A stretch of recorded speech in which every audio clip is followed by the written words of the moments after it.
बरं ऐका ना, शेतकऱ्यांना कर्जमाफीचं खोटं आश्वासन देणाऱ्यांनो, सारखंच काय फुकट असं म्हणून वेळोवेळी हिणवणाऱ्यांनो, मग तुम्हाला तरी बिनकामाचं मत द्यायचं कसं?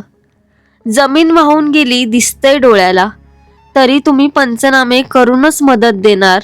वा रे सरकार. पण सारखं सारखं तुमच्या खोट्या आश्वासनांना आता शेतकरी राजा नाही भुलणार. झोपेचं सोंग तुम्ही घेतलं आणि पैशाचं सोंग घेता येत नाही असं आम्हाला म्हटलं. शेतमालाला योग्य भाव तुम्ही देत नाही आणि म्हणे शेतकरी कर्ज फेडत नाही. तुम्हाला अन्नदात्याची कदर नाही, शेतात कधी घामही गाळला नाही. रोज बळीराजा आत्महत्या करतोय तुम्हाला दिसत नाही आणि शेतकऱ्यांकडे मताची भीक मागताना लाज वाटत नाही.